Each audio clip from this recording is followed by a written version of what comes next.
Please rise for the pledge. Mr. Peterson, will you lead us in the pledge, please?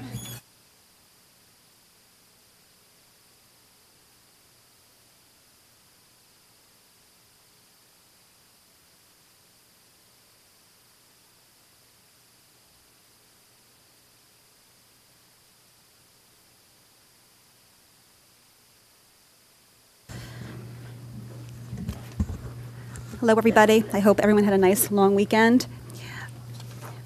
We are going to start our meeting tonight with a presentation from Mr. Calabrese.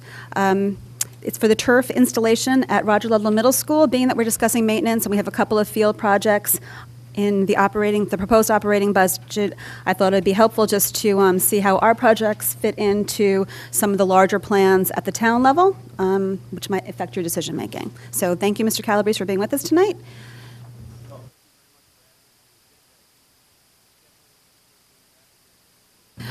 You have to push the button and hold it the entire time. Yeah. Well, this is going to be a quick presentation. Things have changed. All right, well, thank you very much for having me, and I'm not sure that I can get used to this technology up here. Push, hold, okay, talk. I think I got it. Well, thank you guys. I promise you I do miss these meetings very much, but I will make it quick. I didn't pass anything out. It's not a presentation, but I did want to give you guys an update on where I stand with the Roger Ludlow Middle School turf project. You guys have probably heard some rumblings about it. I do plan on bringing this before the Board of Selectmen, Board of Finance, and hopefully the RTM starting in February. This project is basically to turf the lower fields at Ludlow Middle School, which are the fields right behind off of Uncoa Road. We did replace the grass fields there a few years ago when they got destroyed by a lacrosse tournament. The town of Fairfield has what I would call a field shortage currently. This is not a new topic. It's something that we've been tasked with over the last decade or more, actually. But adding turf fields with lights create more playing time for both the high school and the middle school. Our high school football team, Ludlow, is begging us for field space all the time. Obviously, football is one of those sports that tears up the field. Rugby is another one that tears up grass fields. So putting those kinds of groups on turf fields always help. And obviously, we only have 3 turf fields here in town, both high schools and Tomlinson Middle School. So it's tight. But the way I'm going to go forward with this project is I've mapped it out for a $4 million project, including the lights. And the infill, which I think will be the biggest hurdle that we're going to have to clear, especially through the RTM, is the type of infill. I've always pushed for crumb rubber. Currently, that's the industry standard. There's no health reports out that say that it's a hazard, though we get them all. We get people saying that, oh my gosh, there's this incident that happened in Washington and other places throughout the country, and there are. But there's no reports, no science to back those up. So looking at our neighbors right next door, Westport, whose RTM decided to ban crumb rubber as an ordinance, so they can't use crumb rubber on their fields, they decided to go with TPE, which is a thermoplastic elaster, I believe. I might have butchered that last part. But it's a type of rubber, but it's not a crumb rubber. So it's made of virgin materials, things of that nature. But the downside is it's very expensive. It's about $400,000 more expensive than crumb rubber would be. So the way I was budgeting this project with the quotes was the $4 million number includes TPE. And essentially what I want to do going through the boards is say, look, we can go TPE for $4 million, or if you don't want to spend the $4 million, we can cut it back to crumb rubber for $3.5 million. So I went on the high side rather than going in and saying, I want to do this as crumb rubber and it's $3.5 million, but now I've got to ask for 4 because you guys want me to go to TPE. So that's essentially where I am right now. It's a $4 million project to turf that whole lower field area with lights. I think it'll benefit the high school. I think it'll benefit the middle school, and then obviously it's going to benefit all our recreation programs too. I'm happy to answer any questions you guys have, but again, like I said, this wasn't really me coming to ask for money because it's going to be on the town side where we're going to carry this project, but it always does help to have the support of the Board of Education behind us, when I'm going to present this. So happy to answer questions if there's any. Does anybody have any questions? Mr. Peterson? Just very briefly on the crumb rubber versus the TPE issue, is there a movement at the state or FCAC level to make a standard one way or another? So there's not really a push to go one way or the other right now. Majority of the FCX schools do have turf fields, whether they're organic infill like Wilton has, or they're TPE like Westport has, or they're crumb rubber like majority of the schools have. The only thing that we've got coming down the pipeline potentially is at the state level, through Hartford. They have tried to put a crumb rubber ban in place in the past. It has not been successful. So, again, if we go TPE, we don't really have to worry about that. Even with the way the legislation works, we'd probably have the project in place before they even got that passed through. So I'm not too worried about it, but that's where we are. Yeah, I mean, I guess I just would be concerned about putting in a field that could be rendered obsolete by state legislation, that we might have to renovate at that point at additional cost. So that's just a random thought. No, it's a good point, and unfortunately, it could happen with any of our turf fields or our poured-in-place playgrounds that we currently have, too. Mrs. Mascanelli? Well, first, welcome back. A couple of questions. For the state ban and that dying, was that science-based or finance-based, or are you aware? Well, the state hasn't banned it yet. Right, so, and I'm sorry, the pushback against banning it, was that science-based as in there's no reason for this, or was that financially based? It's twofold. It's twofold because there's no science that backs it up right now. Doesn't mean there couldn't be science coming out, 5 years from now. And then, yes, the financial side of it, because the people, most of the municipalities are looking at, just like Mr. Peterson said, if we already have it in place and the state says, well, now you can't have it and you need to rip it out, that's definitely going to be a large expense. Okay. And two other quick questions. Do you have numbers regarding what this saves? And what's the maintenance of a turf field financially compared to the maintenance of a grass field? Or ballpark numbers?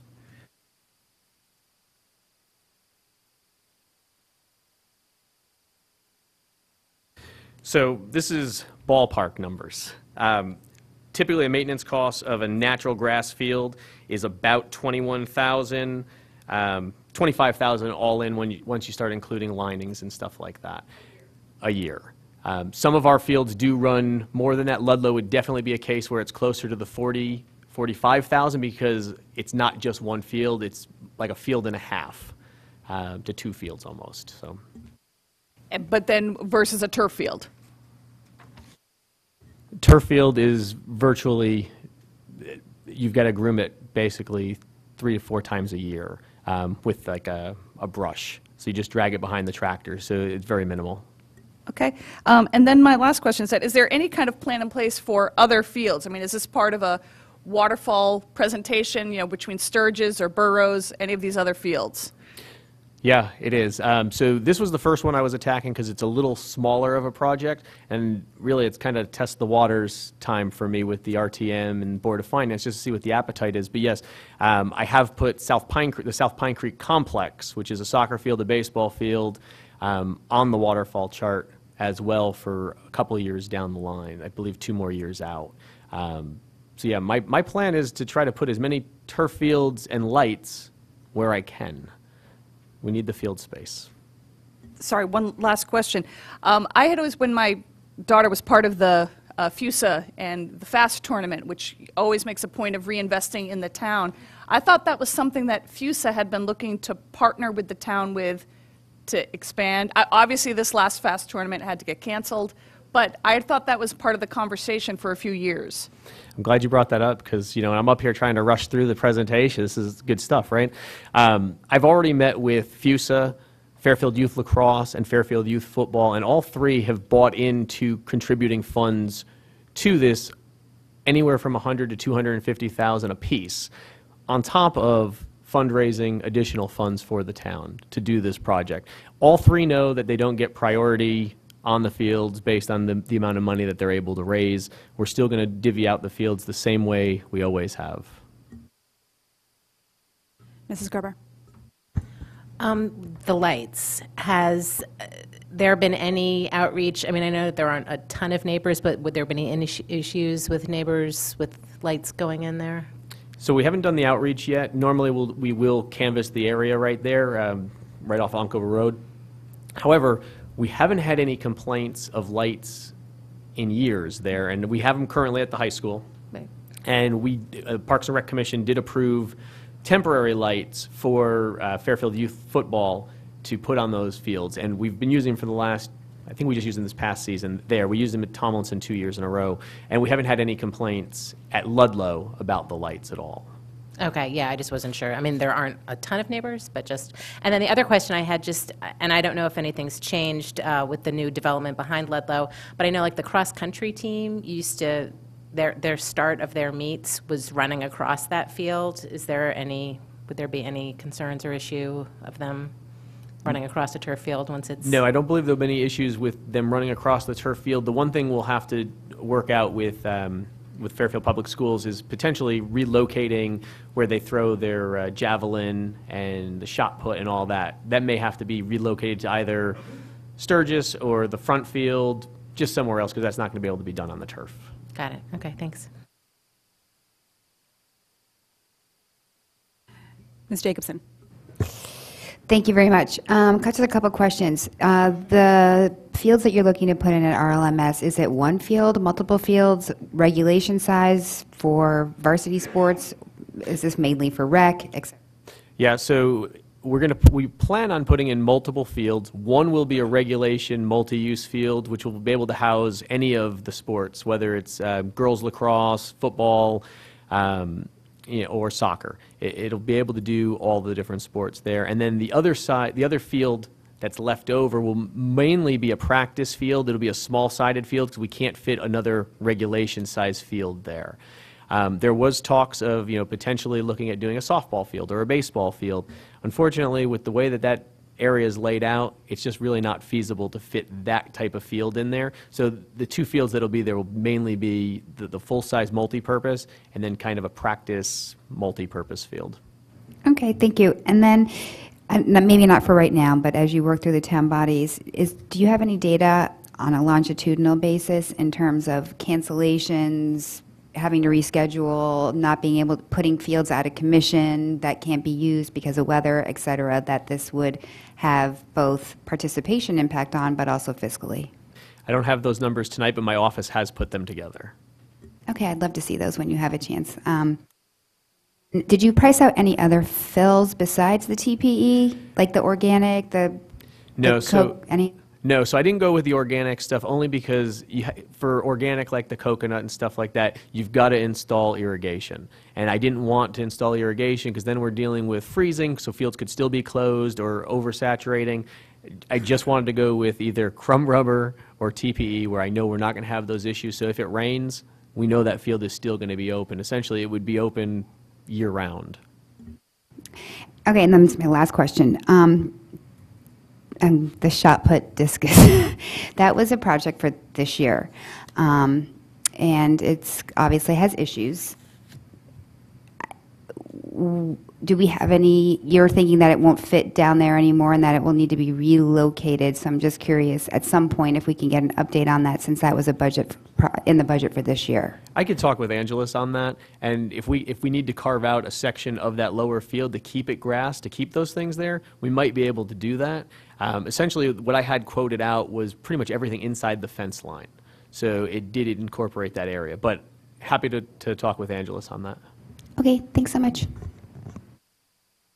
Any other questions? Mrs. Mascanelli. Just one last quick, obviously you mentioned having the Board of Ed behind this. That I hope you'll let the board know or let Christine know to let all of us know in terms of what the schedule is for meetings, so it's on our calendars early. Absolutely. Anybody else?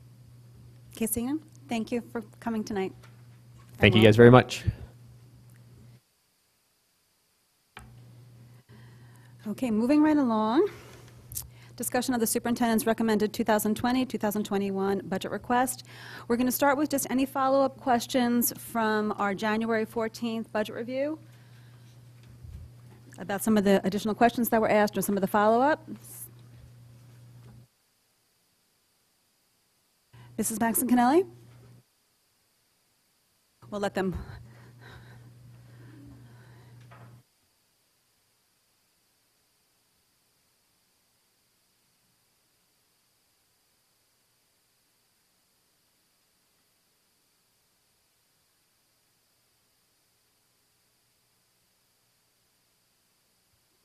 All right, so I had submitted extremely late some questions as follow-up, so completely understand if anything just needs to be deferred and answer received in Friday packet.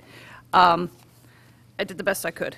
So my first question was regarding the Malone enrollment projections, and through the chair to Mr. Cummings, I'm not sure, for who would handle this, but my question had been for both the 10-year and the year-to-year projections. In terms of margin of error or just valid estimates, would these numbers be considered good and otherwise valuable, or are they numbers that would suggest the firm isn't doing the job we're paying them for? I would say that with any of these type of projections, clearly the closer you are to today's date, the more reliable those projections are. I know I'm not going out on any particular limb, knocking any particular firm. Malone and Broom would absolutely agree with what I just said because I've heard them say it. I think that we're very reliant on the immediate 1-2 year numbers. Clearly, we'll be responsive in the moment if the numbers indicate that we have to add particularly a section at elementary or not add a section at elementary. We'll be responsive to that in the 2021 budget. I think where the numbers are going to need to be checked more thoroughly is when we begin to look at the 10-year and any conversation about potentially redistricting. Then we're going to have to look at, and I've shared with Malone and McBroom each year they've given us numbers, what our actuals are, with an understanding, having worked with them in the past, that they revise their algorithms based on the numbers that they're getting back. So we're working with them to continually make that as close to real as possible. And I guess my point being is that while we have the conversation here, you feel comfortable and confident going before other town bodies. And if anybody were to cast aspersion on or, and otherwise question these numbers as being something we can base decisions on, you still feel confident that this is the company and these are the numbers to move forward with? I do. Okay, thank you. My second question was regarding last week's attachment number 2 regarding the legal firms, because we've had conversations off and on for years regarding whom we currently use, and what their role is. And I was wondering if you saw anything in these numbers that make you question, is that a conversation we should resume in terms of the service that we're getting, comparison to each other? I would tell you that when we look at these types of numbers, this is a conversation that Ms. Deasy and I have had kind of more off the cuff as we look at any particular issues that have come up. We're very reliant on her ability and experience to determine whether these are fair numbers and worth consideration. I think that what I would encourage the board to do, if there was interest in pursuing this conversation, I really do think that we should schedule some type of executive session, for example, to peer into this more closely. And like any service, it's worth time now and then to take that time and look more closely at things and reevaluate. Okay, so I'll just put that out there to the chair, as something as possibly to talk about. But and then I was hoping we could also just get, and again, a Friday packet memo would be fine. If we could just have a reminder again about what the specialty is or the area of focus of each firm, or now, I don't care which. Can you do that now?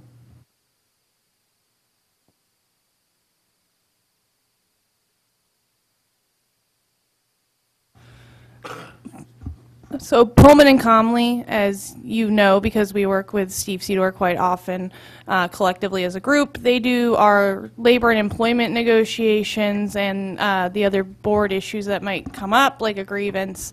And there's some other general work that they would handle for us as well. If we had a question about a contract or an FOI issue, we might bring that to them. Shipman and Goodwin and Birch and Moses are both special education firms that we use in the areas of special education. We have used Shipman quite a bit in some other miscellany as well, student records issues, things like that that have come up. Kanan, Escalera, and McHale is our firm that we use. We have a hearing officer who comes, who the board has appointed to hear expulsion hearings and residency hearings for you, and that's what that line is. LRP Publications is not a firm. That's an online database of cases and OCR findings and things like that that I use as a reference. The American Arbitration Association is when we have gone to arbitration or are going to arbitration and we end up settling, we still have to pay a fee to an arbitrator, and that's what that line is. And then there are a few other individuals named in your packet, and those are arbitrators as well.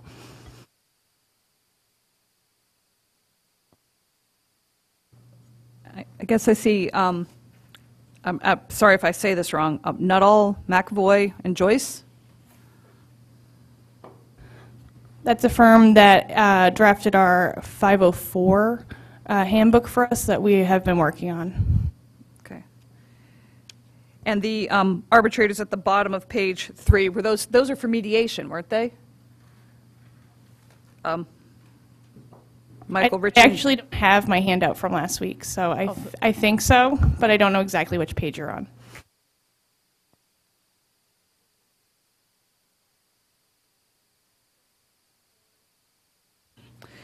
This was off of the spreadsheet with the support info from 127 to 173. I was hoping we could hear a little bit more about the, this is from Mrs. Vitale's question regarding the space differences between the two high schools in terms of that additional locker room. There was a reference, for example, to a Ward's second boys' locker room, but then no mention of what it was used for. And now there's being a second one added at Ludlow, and I was hoping we could hear a little bit more about that before I ask any of my other ones. So I can't tell you exactly what the locker rooms Actually, are used for. I'm going to interrupt for 1 second, just because I asked that question early. We're talking about operations and maintenance today, so I'm going to ask you to hold that question until we delve into those pages. Okay. Sorry to cut you off there, Mr. Papa George. No, it's fine. I don't want to be redundant. And off the same sheet, I just wanted to put out there, because I know I submitted it somewhere as a question. I was trying to get to it, but concern regarding the size of the teams. And specifically, I'd been concerned about those 6th grade size at Tomlinson. It seemed to me that it, again, just throwing out there, that it would have been appropriate to consider 3 teams there, considering the population and reducing that size, because right now they are sizable. And so and then I'd also noticed the same with Roger Ludlow 7th grade, that seems like it could have been 3 teams and not 2 extremely sizable ones. So I was wondering if you could explain how the team is impacted by them being so large. Are they still able to be teams, or aren't other teachers coming in and doing supplemental time so that the kids aren't part of a team anymore? Or if you could explain more about that setup. Sure. Well, I think they are larger teams. They're within the contractual limits of the teams, but they are larger teams. There is supplemental services offered. So, for example, some of those students on team will get reading from other teachers who are not on team. But they're going to be larger than, as I gave in response to that question, they're going to be larger than teams where we have enough students to justify 3, and the divisor works in such a way that the team, the class size, and I'm making this up off the top of my head right now, but it might go from 24 in a class to 22 or 21, just based on the fact that Fairfield Woods, for example, could justify 3 teams. So we did not look at the idea of adding teams. I think, quite honestly, or adding staff to the middle school. Quite honestly, it's a budget issue. I mean, if we're in contractually in rights, and I know this kind of jumps to a question that you're going to ask a little bit later here, but the only exception we make to that is the current situation at McKinley, where we go below the accepted elementary level in response to other needs. It would really be clearly a board decision to weigh in on that and to kind of break the rule, as it were, around what our class size limits are. But a team of 4 people would cost us up of 300,000 plus at a single school. So that's really what it came down to. And I understand the idea of a team of 4, but I assume that those are already having to have, you know, maybe 2 English teachers, for example, serving one team, or 2 science teachers serving one team, so they're not teams of 4. Or are they able to do that, dividing those 117 kids into just 2 teams? Are they served by 8 teachers? 8 teachers in total. Yeah, there'd be 2 teams of 4 for each of those grade levels. And thus the relatively significantly larger class size. Yes. So just off the top of my head, if enrollment numbers changed enough so that mathematically it made more sense to have 3 teams there and to take another level at any of the 3 middle schools and change from 3 to 2, is that an adjustment that would be made? Absolutely. I think our middle school numbers have to be responsive to this, just like our elementary numbers are. If you go from, you know, you've seen this, right? A bubble at an elementary school, that 4 sections that move up through the grades, but everybody else grade goes back to 3. That would absolutely be justified and necessary. It goes ahead to an argument, you know, one of the conversations we started having in the fall around proposed middle school schedule, and the idea that the teaming structure there would reduce the size of the teams only because of that additional class. Okay, and since you already alluded to it, I'll jump ahead to my other question, which was regarding, since Holland Hill is identified as a Title I school, why that doesn't get any of the same consideration that McKinley gets.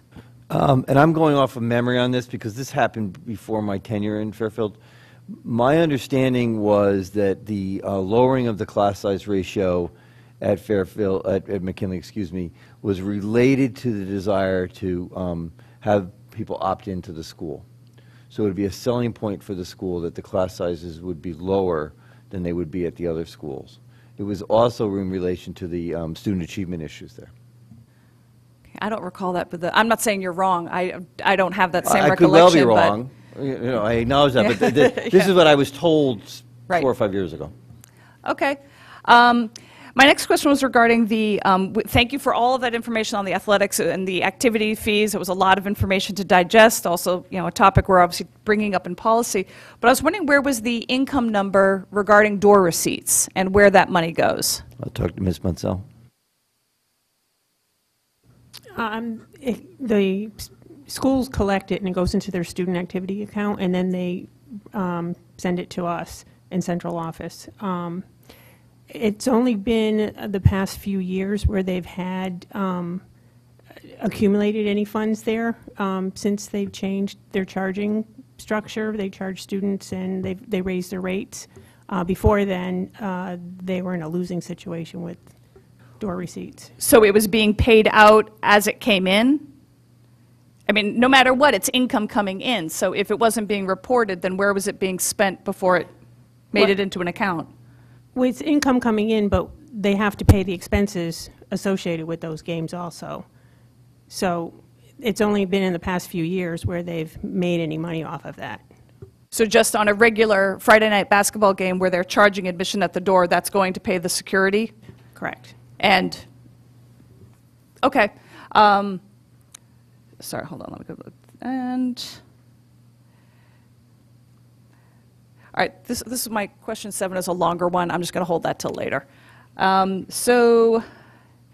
final question. This is regarding from last Tuesday, attachment number 4, which was regarding the smaller enrollment numbers in the magnet schools. And I was wondering if there was any way that that column of numbers could represent, does it represent, I assume it does, some type of either net cost or net savings based on the fact that those enrollment numbers have gone down outside of the Fairfield Public Schools district? I think that's one, when we were looking at this question before, we guessed wrong on what you meant by attachment 4. So we have to look into that one, I think, a little bit more. So that can you just repeat again? That was related to the out-of-district magnet enrollment? That's correct. Going down? That's correct. Okay. There was one other question you asked. Yeah, that was question 7, which was rather long regarding the unilateral outplacements, which the memo had only referenced PPT placements and not the unilateral ones. All right, we can come, but right above that on number 6, you asked a question about PD. Oh, right, I skipped right over that. Yes, that there was a PD cost for the athletics at both schools, and I was wondering what that was in reference to. We'll have to look into that. I think we have a guess that it might have to do with coach, and, it could be CPR or concussion protocols, that type of thing, but we're going to have to look into that and get back to you. Okay, thank you. Ms. Jacobson. Just a quick couple follow-ups. I did have a question as well on the unilateral placements, just from my own education. I was wondering if those are handled on an annual basis, or if once they're in and settled, that's for the duration of however many years are left, or is that something that's revisited on an annual basis in terms of still remaining in that placement? Rob Mancusi, Director of Special Ed. Each settlement agreement has a term to the agreement. So when the agreement is about to expire, or the year in which the settlement agreement is about to expire, we work with the family for next steps. And in response to Mrs. Kennelly's question number 7 that she referenced, there will be something put together for your Friday packet. Thank you very much. And then just one last question. The non-public enrollment, we got total numbers of students in and out. I was wondering if there was any trend analysis in terms of particular grade spans or levels, like elementary, middle, high, transition years, where you can kind of expect that number in terms of an enrollment, or is it just really random in nature? We'll have to look into that. It's a great question. Thank you. Anybody else?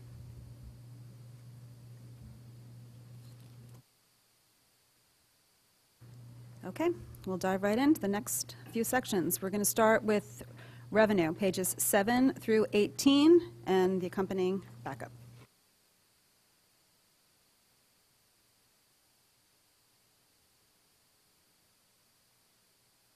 Let me just jump in quick and orient you to the packets you have at your desk. And again, thank you to the executive directors, program directors, principals, everybody who contributed answers here, as well as Ms. Brown, who put it all together. On your table, you have the large 11 by 17 sheets. In highlighted blue are questions that we responded to at the last meeting, and then anything in white are questions that we either gave you preliminary answers for last Friday afternoon, or questions that came in that we were either not able to answer last Friday afternoon or came in over the weekend and we responded to today. So anything in white is a new question and response.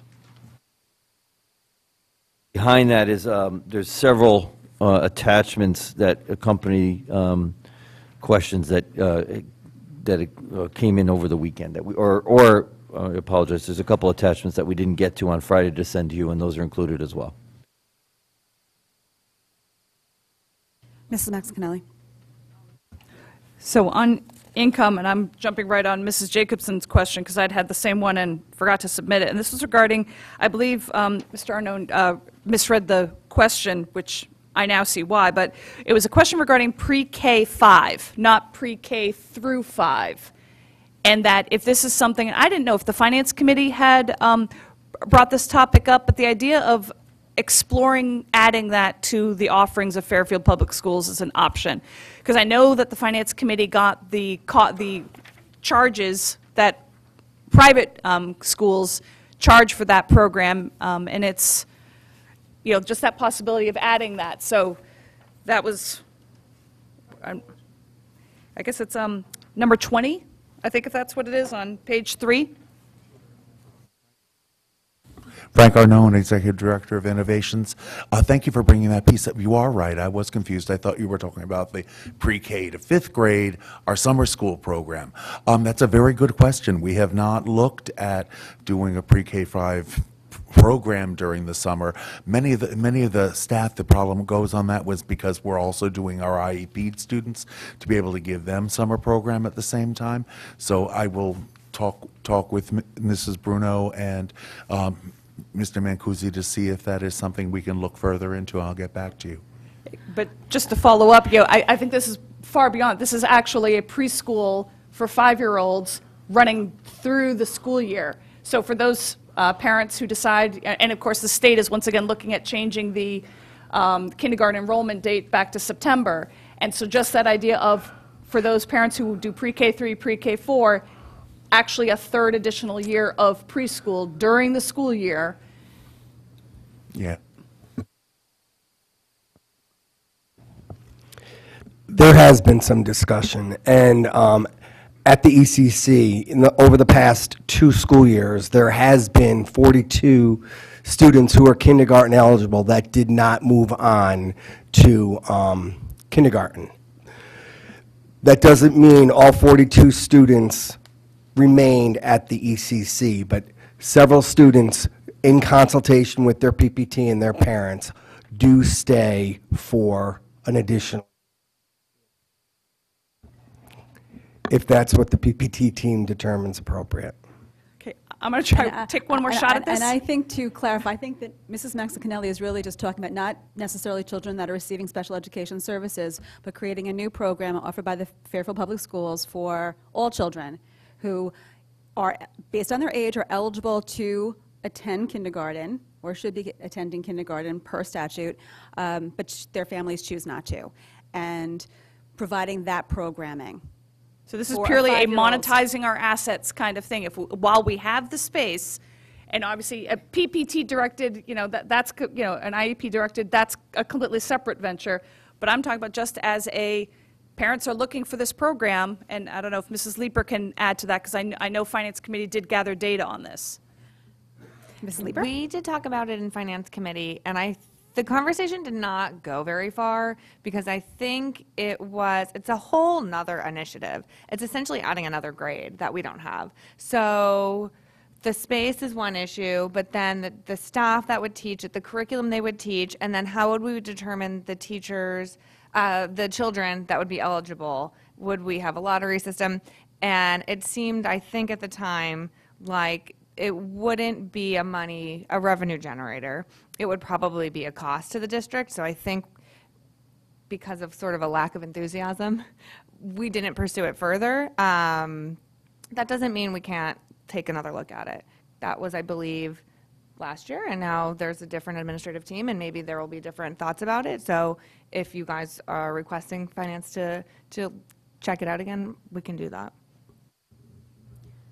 Mr. Cummings, do you have anything to add to this discussion? I do. I think we'd have to also look at the legality of that. I think that there's issues around school-age attendance and how long a student can be in preschool who's a non-identified student. So, for example, when we've had students who were in the regular ed pre-K 3-4 program, and parents would get in touch with, and they're now eligible to go to K, and parents would get in touch with us and say, we'd like to do another year. We had to say no to them because at that point, they'd been 2 years in our preschool, which was the maximum, and then they really had to go to kindergarten. And so what parents would often do is then take the child out, put them in a private, and then they'd bring them back for kindergarten.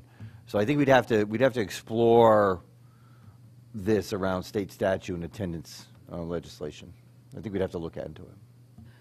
So we can definitely, well, speaking for the chair of the finance, I will refer this back to the Finance Committee if that is the will of the board for further discussion. I think that in terms of this budget, it's not something we're going to be putting in this budget, so I would like not to devote any more time to it. But thank you for bringing it up again. Any additional questions?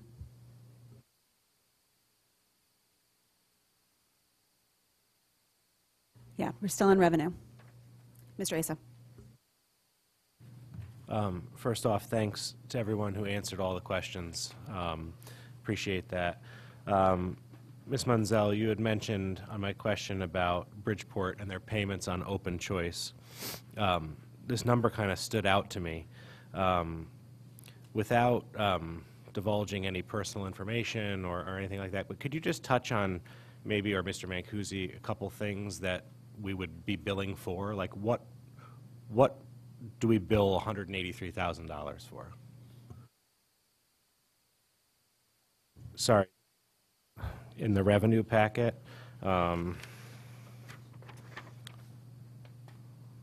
Question page number 7. Oh, flip, not in the blue, it's for this. Oh, sorry, my finger was over it.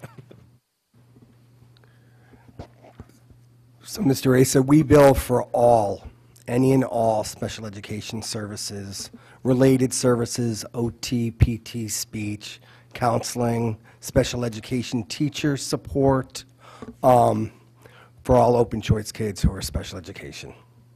So, but open choice is not just children with identified needs, correct? Correct.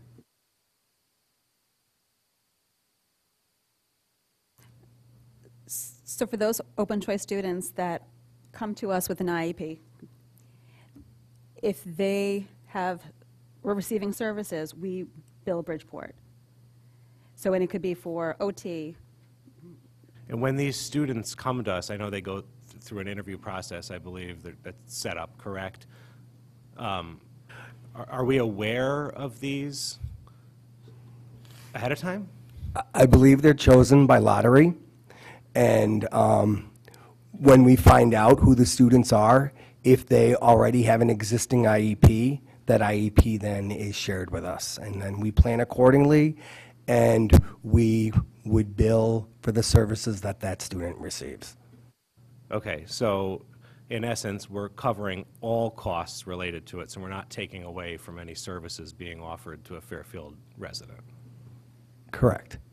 Okay, thank you. I was just a little confused. I appreciate the update. I just want to add to that also if a student came to us and while with us was identified, the same process would go into place.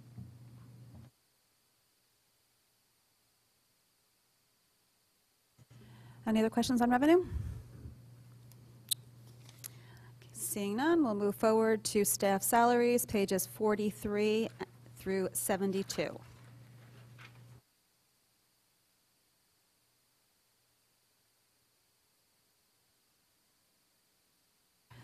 Ms. Leeper.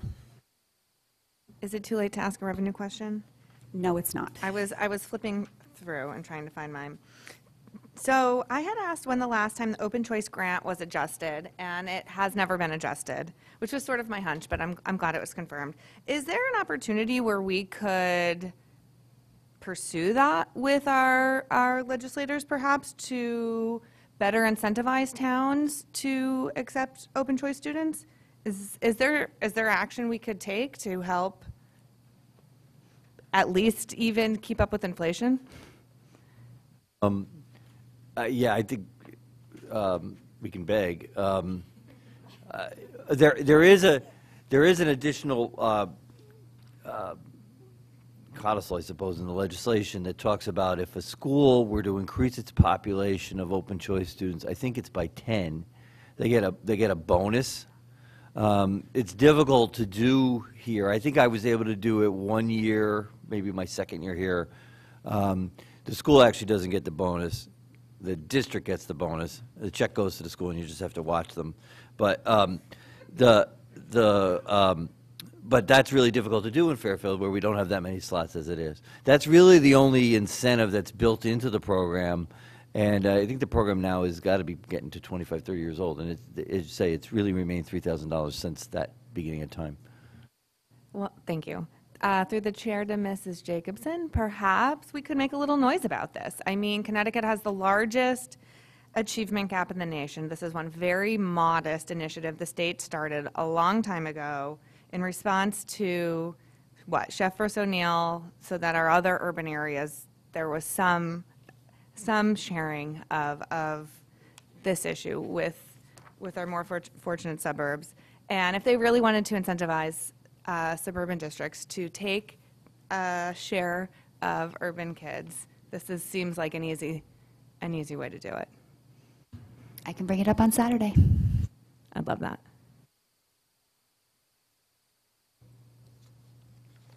Okay. Ms. Lieber? And I just want to also confirm that through the chair to Mr. Mancusi, that we get full reimbursement for our evaluations for non-public school students. Is that true?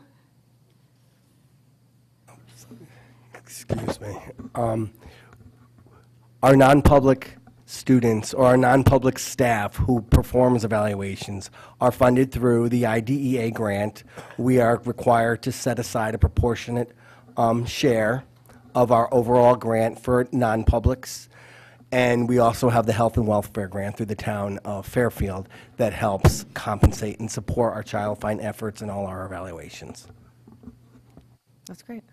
And just one more clarifying question. That includes all students who never were enrolled with the public school. So this isn't just outplaced students. This is all Fairfield children who... It's all Fairfield children and non-Fairfield residents who are perennially placed in private schools within the Fairfield boundaries.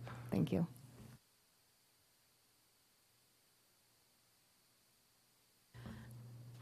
Any other questions on revenue? That's okay. All right, back to staff salaries.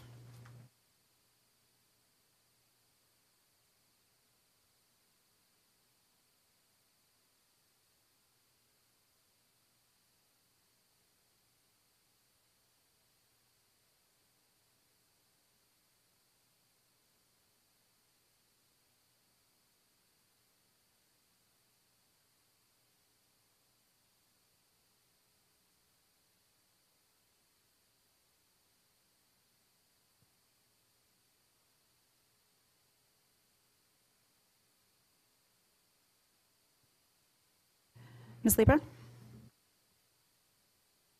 I think this is probably to Mrs. Deasy about our substitute teachers line. I think I ask this at every budget cycle because it seems like we're often significantly budgeted below what the actuals are.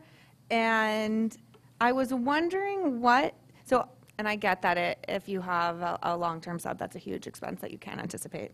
But I'm curious what the average cost is per school for subs for PPTs, because we use subs to cover for teachers during PPTs. Is that correct? Sometimes, yes. Okay. I'd be curious about that. I'd be curious if that was something that we could address contractually to move PPTs to non-instructional time, and what the cost would be for paying teachers extra time versus paying for subs, because also this could have an instructional impact when teachers are missing instructional time. So there's a cost either way. It's just something